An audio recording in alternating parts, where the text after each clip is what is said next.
What's up, everybody, and welcome back to another episode of the Unbearable Podcast. And today, I have your Week 12 pregame predictions for the 4-6 Chicago Bears and the 8-2 Minnesota Vikings. I'm gonna go through about the game, injuries, the keys to a Bears victory, and then final predictions. It's going to be at 12 p.m. Eastern Standard Time in Chicago at Soldier Field. The Minnesota Vikings have a 62% chance of winning this game. The odds are not very much in the Bears' favor, but that's why we play the game, you know?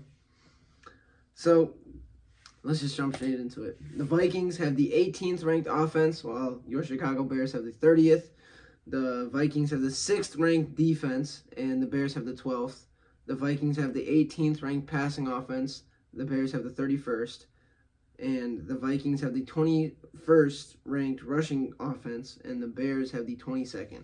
So, I think this is one of the first times where the Bears have a worse defense than the Minnesota Vikings. But our rushing game is pretty similar, but their passing game is middle of the road, where ours is not very good. Last time the Bears and the Vikings met was November 27th, 2023, where the Bears won 12-10. I do not remember that game. I'll have to go back and watch my post-game reaction to that, but yeah, I do not remember that game. In Minnesota. Huh. There's so many Bears games that, like, that one, was that the Darnell Mooney catch one? No, I don't think so. No, that was 2 years ago. Yeah. But the all-time record for the Bears and the Vikings, the Minnesota Vikings lead the series 66-58-2, with obviously the last matchup being a Bears win. But before that, the Vikings were on a 5-game winning streak against the Bears. So, you know, as of late, the Minnesota Vikings have really been whooping the Bears. I'm not even gonna lie. Looking at the Minnesota Vikings injuries, they have Josh Oliver, a tight end, out. Nick Moose, a tight end, is out. Gabriel Murphy, linebacker, injured reserve. J.J. McCarthy, injured reserve. Andrew DePolea, injured reserve. Will Richard, injured reserve. Those are long snappers and place kickers. Christian Darrisaw is on injured reserve. They have a lot of injuries. Golly. And Taki Tamieni, defensive tackles, on injured reserve. And then your Chicago Bears, Ryan Bates is out. Keenan Allen is questionable. I believe he did have... No, I think DeAndre Swift had full practice. Keenan Allen didn't, I think. But both of DeAndre Swift and Keenan Allen are questionable. Elijah Hicks is out. And then Kyron Amadeji is listed as questionable, and then Jaquan Brisker and Andrew Billings are both on injured reserve, along with Bill Murray, and then everybody is the same after that. So, I mean, we're getting better as the Bears, especially on offensive line, because there was a couple past weeks where, you know, we just have not been very healthy. But, I mean, we have less injuries than the Vikings, so that kind of bodes well for us. But, yeah, on to my keys to a Bears victory. Number one, keep the offense rolling. Last week we were able to actually see a competent offense the first time in a while. So that was nice to see. So just keep the offense rolling. Let Caleb Williams roll out with his legs, use his arm, just play like Caleb Williams. Don't force him to play like anything else, because there's no point in doing that. We see that does not work. So just let him be him.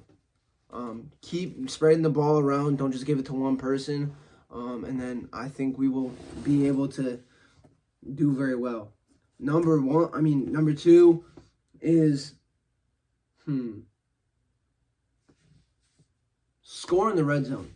We need to be able to score in the red zone, especially against a good defense like the Vikings. Brian Dable. No. Brian Dable. Why is that Sound right? No, that's the Tampa Bay coach. Who is the freaking their defensive coordinator? I know it. I'm pretty sure it's Brian Flores. That's the name that rings the bell, but I'm not sure. You're gonna watch me look it up real quick. I'm pretty sure it's Brian Flores. I mistyped my password a little bit.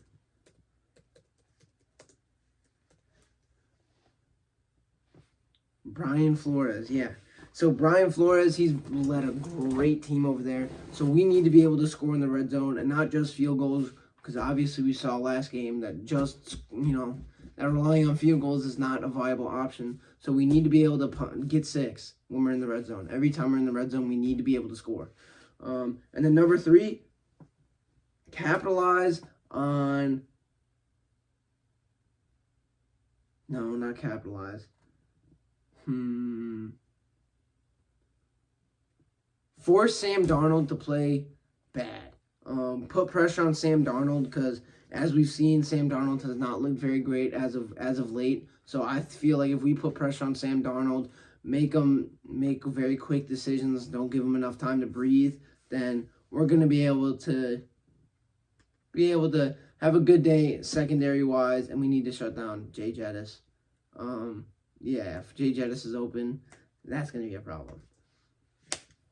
That being said, do I think the Bears are going to get a victory? No. I think it's going to be a close game, a lot closer than people are expecting. I think it's going to be a very bad game, like as in not offensively bad.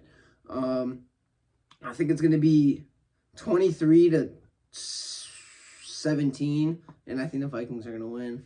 I think Bears fans are going to be like, well, we didn't get blown out, and that's kind of what we said about the Green Bay game, and that's what we're going to keep saying through the rest of the week. But I stand by what I said after the Patriots game or the Cardinals game. I don't remember which one I said it in, but as long as Matt Eberflus is our head coach, we will not win another game.